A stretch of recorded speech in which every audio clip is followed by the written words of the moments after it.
Ya, infeksi menular seksual itu adalah infeksi yang penularannya terutama melalui hubungan seksual. Memang saat ini kita menyebutnya sebagai infeksi menular seksual. Dulu-dulu mungkin orang menyebutnya penyakit menular seksual. Namun sejak tahun 1997 dalam sebuah kongres dunia, kami sepakat untuk mengubah menjadi infeksi menular seksual saja atau dalam bahasa Inggrisnya sexually transmitted infections. Karena apa? Karena ternyata IMS itu banyak sekali yang tidak menunjukkan gejalanya. Namun seseorang itu sudah terkena sebenarnya, ya. Jadi mikroorganisme penyebab itu berdiam di dalam tubuh seseorang tapi tidak menimbulkan gejala. Sehingga kalau kita katakan itu sebagai penyakit mungkin tidak tepat karena penyakit itu harus ada gejala. Sedangkan IMS itu tidak semuanya menunjukkan gejala.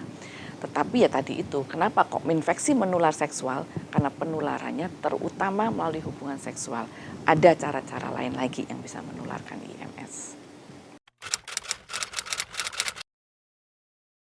Seperti dikatakan tadi, IMS kan penularannya terutama melalui hubungan seksual.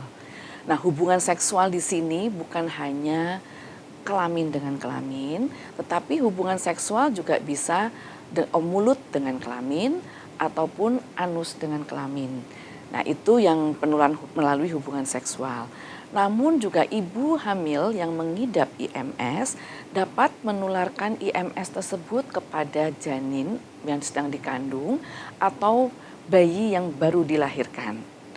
Selain itu, karena organisme IMS juga dapat ditemukan di dalam darah, sehingga penularan IMS juga dapat terjadi melalui produk darah yang tercemar oleh mikroorganisme IMS. Misalnya ada sifilis, kemudian juga bisa ada HIV yang bisa ditularkan dari dari melalui jarum suntik, bisa juga misalnya herpes itu juga dapat ditularkan.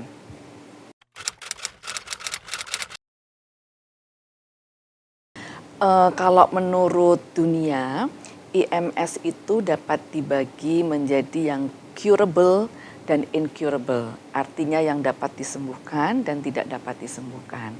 Yang dapat disembuhkan itu misalnya IMS yang penyebabnya bakteri, kita bisa mengobati dengan antibiotik. Atau penyebabnya parasit, kita bisa memberikan obat juga. Tapi yang incurable atau yang tidak dapat diobati itu misalnya IMS yang penyebabnya virus. Karena sampai sekarang belum ada obat yang dapat mematikan virus.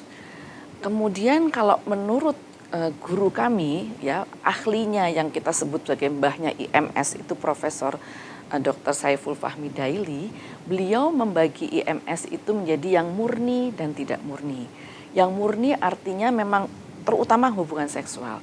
Tetapi ada lagi yang IMS yang tidak murni, yang seringkali sebenarnya dimasukkan ke dalam infeksi endogen, yaitu kandidosis yang penyebabnya jamur atau vaginosis bakterial yang penyebabnya adalah perubahan dari bakteri, itu disebut sebagai tidak murni karena penularannya selain melalui hubungan seksual bisa juga oleh keadaan-keadaan lain.